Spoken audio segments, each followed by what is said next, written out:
क्या मोदी सरकार अर्थव्यवस्था को ध्वस्त करके ही दम लेगी? नोटबंदी, जीएसटी और अब लॉकडाउन ने भारत की अर्थव्यवस्था को तबाह कर दिया है। पूर्व कांग्रेस अध्यक्ष राहुल गांधी व राहुल प्रियंका गांधी सेना राष्ट्रीय अध्यक्ष पंडित जगदीश शर्मा समय समय पर अर्थव्यवस्था के मुद्दे पर सरकार को आगाह करते आए, लेकिन सरकार नहीं जागी और अब आज के हालात सबके सामने। बीजेपी की सरकार ने असंगठित अर्थव्यवस्था पर आक्रमण किया है और आपको गुलाम बनाने की कोशिश की जा रही है।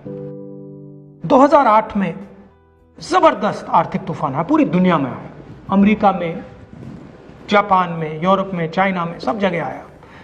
अमेरिका के बैंक गिर गए, कंपनियां बंद हो गई, एक के बाद एक कंपनी की लाइन लग गई, बंद हो गई। यूरोप के बैंक गिरे, मगर हिंदुस्तान को कुछ नहीं हुआ। यूपीए की सरकार थी, प्रधानमंत्री जी के पास गया और मैंने उनसे पूछा, मनमोहन सिंह जी बताइए, पूरी दुनिया में आर्थिक नुकसान हुआ है, हिंदुस्तान को कोई असर नहीं हुआ, कारण क्या है?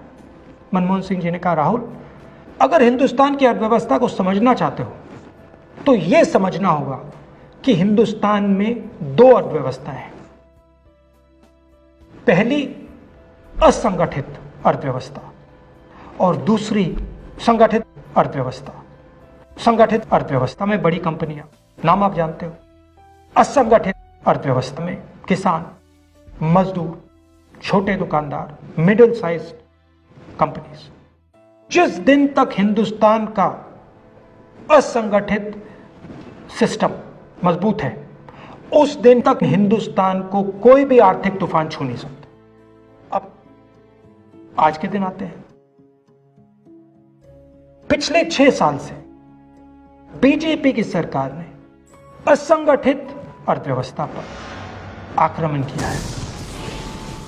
3 बड़े उदाहरण तो मैं आपको अभी दे देता हूं। नोटबंदी, गलत जीएसटी और लॉकडाउन। आप यह मत सोचिए कि लॉकडाउन के पीछे सोच नहीं थी। यह मत सोचिए कि गलती से आखिरी मिनट पे लॉकडाउन कर दिया गया है। इन तीनों का लक्ष्य हमारे इनफॉर्मल सेक्टर को खत्म करने का है।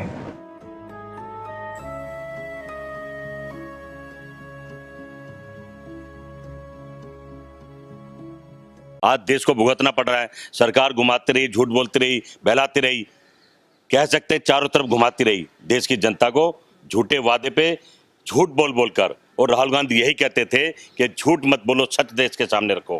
पर जब जब राहुल गांधी ने सच बोला है, मोदी सरकार ने, भारत सरकार ने उनको झूठा साबित कर दिया है। सही मायने में राहुल गांधी एक ऐसे नेता हैं जो सच की लड़ाई लड़ रहे, अपनी जनता के लिए लड़ रहे हैं और हमेशा सच्ची बात करते हैं। देश को समझ तो आ रही है, पर टाइम लगा समझने में। आज पूरे देश के हालात देख लो कैसे हैं।